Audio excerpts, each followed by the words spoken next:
నమస్తే. జై శ్రీరామ్. భరత్ మాతాకి జై. వందే మాతరం. నేను మీ విలాసాగరం రమేష్. ఈరోజు 18/2026 బుధవారం మధ్యాహ్నం ఈరోజు విడేస్తున్నా. ఆంధ్రప్రదేశ్లో మదనపల్లిలో అనుకుంటా సార్, 2వ క్లాస్ చదివే ఒక 7 years పాపని ఒక కామాంధుడు చంపేసి, దీనికి ఫస్ట్ మెయిన్ రీజన్ ఏంటంటే మన చట్టాలు. 150 కోట్ల జనాభా ఉన్న మన దేశంలో 150 ఏళ్ళ క్రితం ఎప్పుడో స్వాతంత్రం వచ్చి 75-77 సంవత్సరాల క్రితం పెట్టిన చట్టాలే నడుస్తున్నాయి. ఇంకా నిన్ననో మొన్ననో 2 days బ్యాక్ ఇట్లనే ఇజ్రాయెల్ నుంచి మన దేశానికి పర్యాటకులు, అంటే ప్రపంచ దేశాల నుంచి మన దేశంకు భారతదేశంలో ఉన్న గొప్పతనాన్ని తెలుసుకుందామని, ఇక్కడ ఉన్న ప్రకృతి, సముద్ర తీరాలు, అడవి, ఇట్లాంటి ప్రాంతాలు చూడడానికి చాలా వివిధ దేశాల నుంచి వస్తూ ఉంటారు. ఇజ్రాయెల్ నుంచి తమిళనాడులోని హంపి ఇక్కడ ఏరియాకు ఫ్యామిలీ 2 భార్యాభర్తలు వస్తే భర్తను చంపేసి భార్యను కూడా ఖరాబ్ చేశారు. వాళ్ళకు తమిళనాడు కోర్టు 2025లో ఇష్యూ జరిగితే మొన్న 2 days బ్యాక్ అనుకుంటా వాళ్ళకు మరణశిక్ష అమలు చేసి, ఇప్పుడు దాని మీద వాళ్ళు క్షమాభిక్ష కోరుతారు. అసలు ఆ సిస్టమే లేకుండా అయ్యారు సార్. నాకు కూడా 2 బిడ్డలు ఉన్నారు. నాలుగు ఎంతోమందికి, నాకు తెలిసిన వాళ్ళకి మస్తు మందికి ఆడపిల్లలు.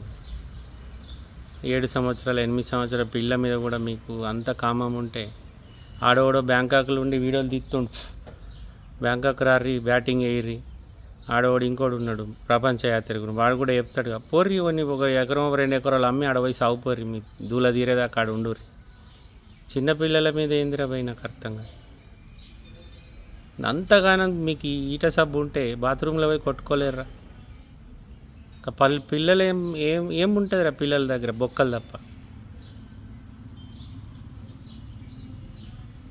వీడియో చూస్తే మస్తు బాధ అనిపించింది.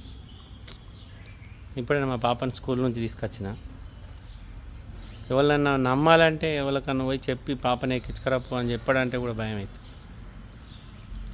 నేనే పోయినా స్కూల్కు, ఆ వీడియోలు ఇడిచిపెట్టి నేను పోయి తీసుకొని వస్తాను.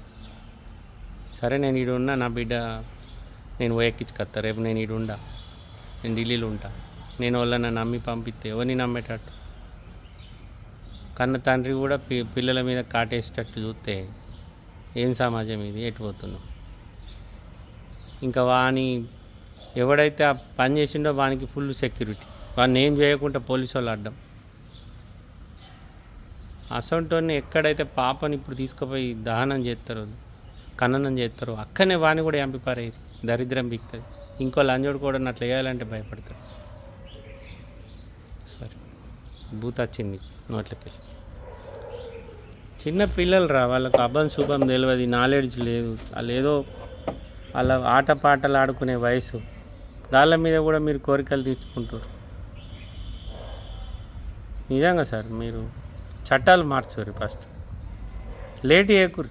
ఎవడనే తప్పు చేసి దొరికిండ కలర్స్ ఇమ్మీడియట్లీ తీసుకొని చంపేవారేరని. అరబ్ కంట్రీలల్లో ఎవడన్నా ఏదైనా వేయాలంటే చెడ్డి తడుతుంది ఫస్ట్ అని. చిన్న చిన్న దేశాలు, తక్కువ జనాభా, ఇంత పెద్ద దేశం, 150 కోట్ల పబ్లిక్, ఎన్నో చట్టాలు, జగజగల సీసీ కెమెరాలు, కోట్ల వ్యయం, సీసీ కెమెరాల ఖర్చు ఎన్నో ఉన్నాయి. కానీ చట్టాల దగ్గర మాత్రం మార్పులు లేవు. ఎవడన్నా సోషల్ మీడియాలో దీని గురించి అన్న గట్టిగా ప్రశ్నిస్తే ఆయన ఇంటికి పోయి ఆయన వాటికి పోయి లోపల వారేయాలి.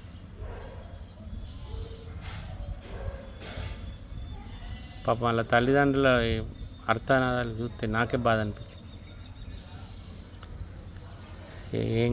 ఇక ఏదో పెద్ద ప్రళయం వస్తే అంత అందరికి దరిద్రం బిక్.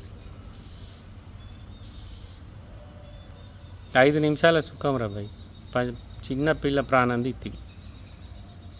రోడ్ల మీద హైదరాబాద్లో, ఆంధ్రప్రదేశ్లో మేము అప్పుడప్పుడు హైవేల మీద ఆడోళ్ళు నిలబడి ఉంటారు. గంతగానం నీకు ఈట సబ్బు ఉంటే పో, ఎటన్నా పోయి తిరిగి రాపో కొన్ని రోజులు. చిన్నపిల్ల మీద కామం తీర్చుకునేంద్ర దొంగన కొడుక. నేను ముక్కలు నరికి కాకులకు గద్దలకు వేయాలి. నీలాంటోడు అసలు బతికి కూడా వేస్ట్. నువ్వు ఇప్పుడు నేను అరెస్ట్ చేసి లోపల ఎత్తా జైల్లో కూడా నేను బొక్కలు కొడతారు నీకు ఖచ్చితంగా, లోపల ఎవడన్నా మంచోడు ఉంటే.